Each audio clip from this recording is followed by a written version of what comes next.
साधारण से घर में एक लड़की किचन में काम कर रही थी और बाहर से एक औरत के चीखने और चिल्लाने की आवाज़ आ रही थी।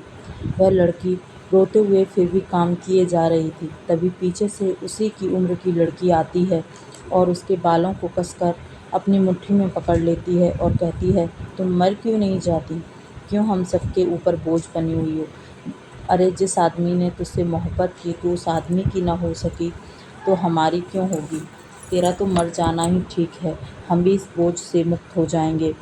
उस लड़की की आंखों में आंसू आ जाते हैं और वह उस दूसरी लड़की की तरफ देखकर कहती है, लेकिन माया दीदी, मैंने तो वही किया ना जो आपने मुझसे कहा। आपने कहा वह मुझसे प्यार नहीं करता, वह सिर्फ मेरी खूबसूरती से प्यार करता है, इसीलिए वह हर पल मेरे साथ फिजिकल होना चाहता है। और आपने जो जो कहा मैंने वही किया, तो आप कैसे कह सकती हैं कि वह आदमी मुझसे प्यार करता था और मैंने उसे छोड़ दिया? माया कसकर उस लड़की का चेहरा पकड़ लेती है और कहती है, इतनी इनोसेंट बनने की ज़रूरत नहीं है। तू बहुत चालाक है। तूने जानबूझकर अपने रूप और माया जाल में अद्विक को फंसाया था, वरना मेरा अद्विक मुझे छोड़कर तुझे कभी शादी नहीं करता। उसने तेरे साथ सुहागरात भी मनाई और तुझे प्यार भी करने लगा। ऐसा तो हो ही नहीं सकता। ज़रूर तूने उसके ऊपर कोई काला जादू किया होगा। वह लड़की माया का हाथ पकड़कर कहती है, मैंने कुछ नहीं किया था दीदी।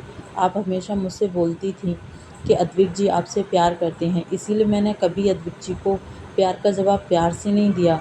मैं हमेशा उनके साथ बहुत गलत बर्ताव करती थी और मैं जब उनसे तलाक मांगा तो उन्होंने मुझे रोकने की बहुत कोशिश की थी, लेकिन फिर भी मैं आपके कहने पर आकर उन्हें तलाक दे दिया। तभी पीछे से एक औरत और एक आदमी आकर उस लड़की को सीधा थप्पड़ मार देते हैं और वह लड़की थप्पड़ के साथ ही ज़मीन में जाकर गिर जाती है। उसका गाल पूरी तरीके से सूज चुका था।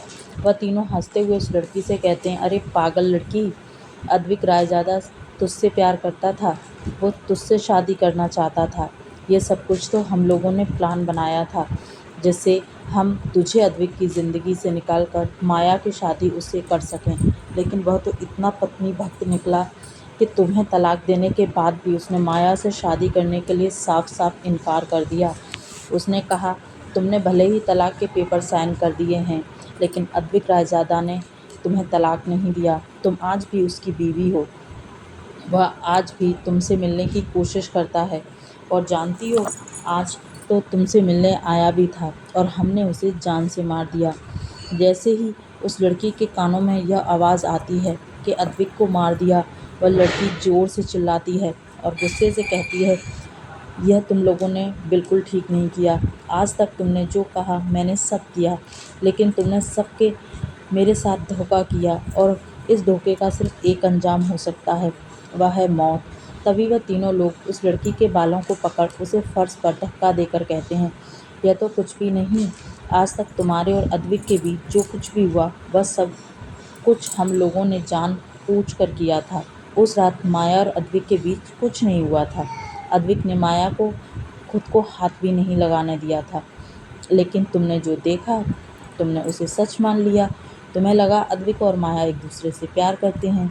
यह सब कुछ हमने जान कर किया।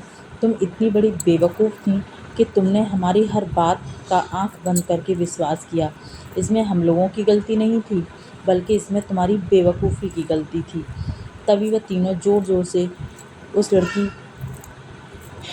को थप्पड़ मारने लगते हैं। वह लड़की अपनी आंखें बंद करके उन सब पलों के बारे में सोचने लगती है जब उसने अद्विक के साथ गलत किया था। तभी वह अपनी आंखें खोल नफ़रत और बदले की भावना से कहती है, तुम तीनों ने मेरे साथ धोखा किया है। मैंने तुम्हें अपना परिवार माना था और तुम लोगों ने मेरे साथ विश्वासघात किया।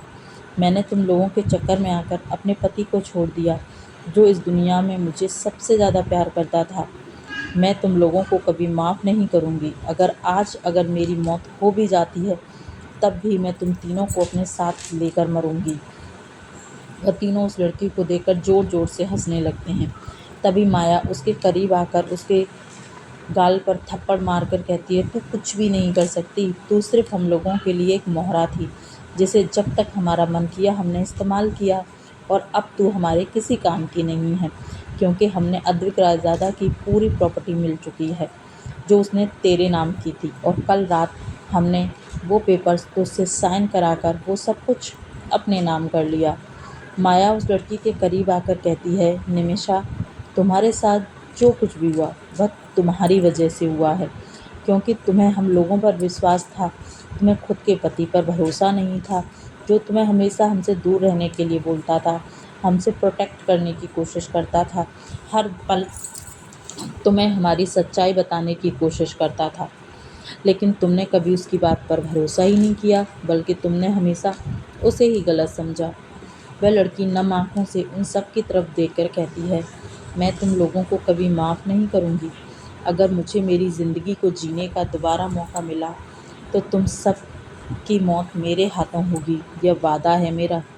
तभी वह तीनों किचन से निकलकर बाहर आते हैं, फिर थोड़ी ही देर में फिर से किचन में जाते हैं और तीनों ही निमिषा के ऊपर बंदूक तान देते हैं, और एक के बाद एक 3 गोलियां निमिषा के शरीर में जाकर लगती हैं और पल भर में निमिषा की जान चली जाती है। उसकी आंखें खुली हुई थीं, जैसे वो अपने भगवान से अपने लिए न्याय मांग रही हो, लेकिन उसका सुनने वाला वहाँ कोई नहीं था।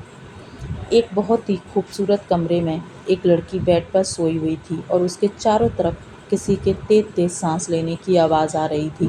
वह लड़की धीरे-धीरे अपनी आँखें खोलती है और जैसे ही वह अपनी आँखें खोलती है, उसे सामने बहुत ही खूबसूरत और वाइट कमरा दिखाई देता है।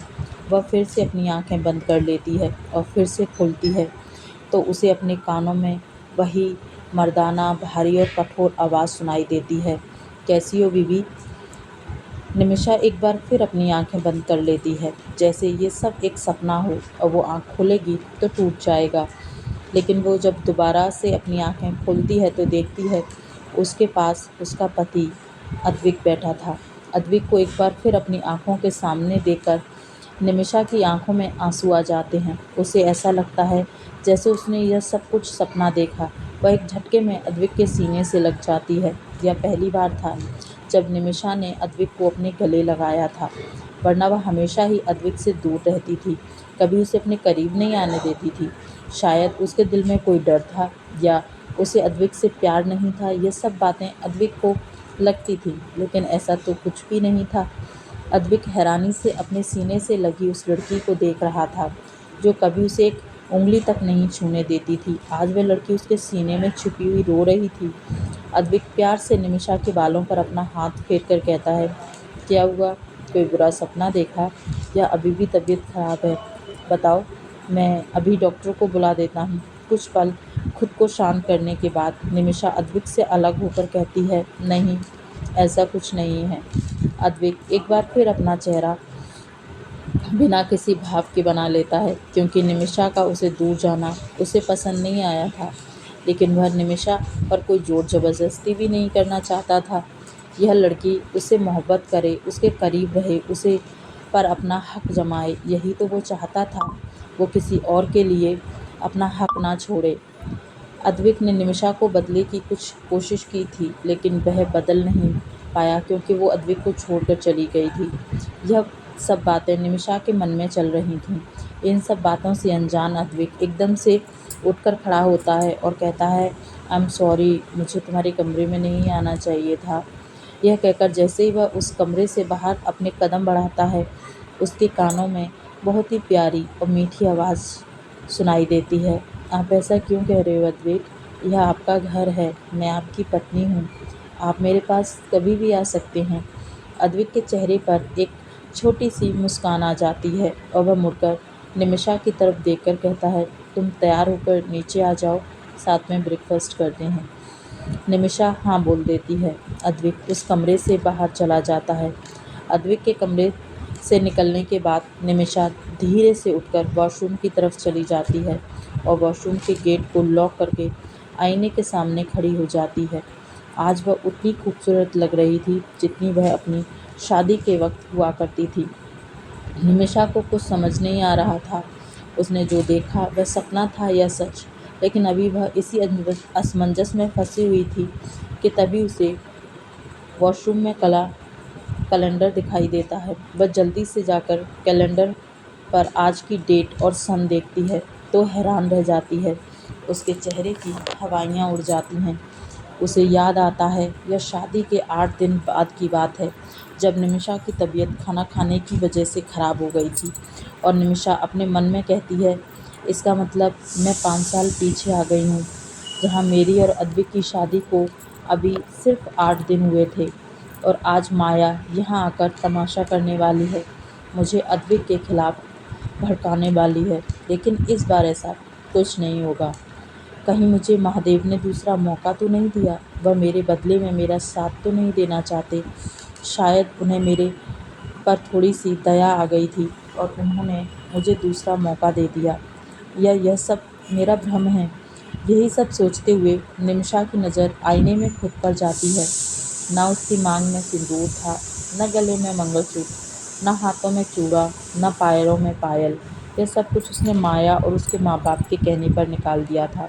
एक दिन जब अद्विक ने इस बारे में बात की तो निमिषा ने उसे उल्टा जवाब दिया था कि वह शादी को नहीं मानती और ना ही उसे अपना पति मानती है। यह सब याद आते ही निमिषा के चेहरे पर नफरत के भाव आ जाते हैं और वह अपनी आंखों में नफरत भर के कहती है, तुम लोगों ने मेरे साथ जो किया उसके लिए मैं तुम्हें एक बार को माफ़ कर भी सकती थी, क्योंकि बचपन से पाल कर बड़ा किया था तुम लोगों ने मुझे। लेकिन जो तुमने मेरे अद्विक के साथ किया उसके लिए निमिषा तुम्हें कभी माफ़ नहीं करेगी, क्योंकि एक बेटी अपने माता पिता और बहन को माफ़ कर सकती है, लेकिन एक पत्नी तुम लोगों को कभी माफ़ नहीं करेगी। जब मैं माया या उसके परिवार की परछाई भी अपने पति पर नहीं पड़ने दूंगी। निमिषा भी आईने में देखकर यही सब अपने मन में सोच ही रही थी, तभी बाहर से एक सर्वेंट की आवाज़ आती है, मैम आप तैयार हो गई, सर आपका इंतज़ार कर रहे हैं। अंदर से निमिषा की प्यारी सी आवाज़ सुनाई देती है, आप जाइए हम आते हैं। निमिषा जल्दी से शावर लेकर वॉशरूम से बाहर आती है। जब वह क्लोजेट रूम में जाती है तो वहाँ पर एक से एक बढ़कर ब्रांडेड कपड़े रखे हुए थे और सब कुछ निमिषा के साइज के थे। लेकिन उसने इन 10 दिनों में कभी भी इन कपड़ों को हाथ नहीं लगाया था, क्योंकि वह अद्विक को अपना पति भी नहीं मानती थी और इस घर को अपना भी, इसीलिए वह कबर्ड को कभी नहीं खोलती थी। लेकिन अब ये सब कुछ उसका था, इसीलिए वो जल्दी से कबर्ड खोलती है और उसमें से एक रेड कलर की साड़ी निकाल कर पहन लेती है। आईने के सामने जाकर खड़ी हो जाती है और अपने बाल संवारती है, मांग में सिंदूर भरती है, गले में मंगलसूत्र पहनती है, हाथों में चूड़ियाँ, पैरों में पायल, उंगलियों में बिछिया, हाथों पे रेड नेल पेंट और पूरी तरीके से एक दुल्हन के रूप में तैयार हो जाती है। आज तो हमारे अद्विक बाबू की नज़रें नहीं हटने वाली अपनी बीवी पर से। वह खुद को एक बार आईने में देखकर मुस्कुराकर कमरे से बाहर चली जाती है।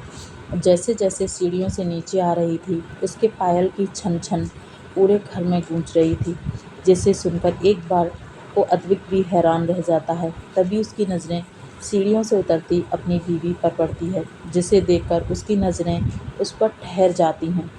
सबसे पहले अद्विक की नज़र निमिषा के मांग में सजे सिंदूर पर पड़ती है, फिर मंगलसूत्र पर, उसके माथे से लेकर पैरों तक देखकर अद्विक के चेहरे पर एक ना दिखने वाली स्माइल आ जाती है। फाइनली आज उसे उसकी बीवी मिल गई थी, लेकिन कैसे, यह पता करना पड़ेगा। और वह निमिषा से अपनी नज़रें नहीं हटा पा रहा था, बल्कि वह एकटक उसे देखता रहता है। तभी अद्विक के पीछे खड़ा उसका सेक्रेटरी और उसका दोस्त, उसका भाई सब कुछ उसके कान में कहता है, ऐसे क्यों देख रहा है, नज़र लग जाएगी मेरी भाभी को। अपने दोस्त की बातें सुनकर अद्विक उसकी तरफ कठोर नज़रों से देखकर कहता है, तेरी भाभी बाद में है, पहले मेरी बीवी है और अपनी बीवी को देखना कोई गुनाह नहीं। तेजस अपने दोस्त की बात सुनकर हैरान रह जाता है, लेकिन सामने से आ रही उस लड़की को देखकर उसके मन में कुछ आता है। यह कहीं नाटक तो नहीं कर रही? यह अद्विक से तलाक लेने के लिए अद्विक के करीब आकर उसे धोखा तो नहीं देना चाहती?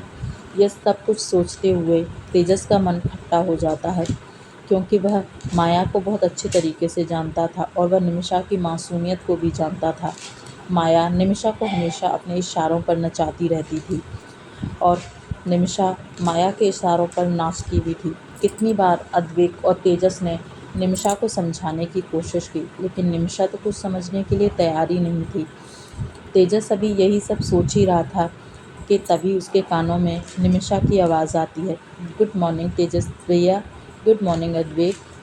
गुड मॉर्निंग कहते ही वह अद्विक के बगल में जाकर बैठ जाती है। अद्विक भी प्लेट में ब्रेकफास्ट सर्व करके निमिषा के आगे रख देता है। यह सब कुछ तेजस को अजीब लग रहा था, लेकिन फिर वह इस बात पर ज़्यादा ध्यान नहीं देता। तभी बाहर से एक गार्ड आकर कहता है, सर बाहर माया जी आई हैं और वह निमिषा मैम से मिलना चाहती हैं।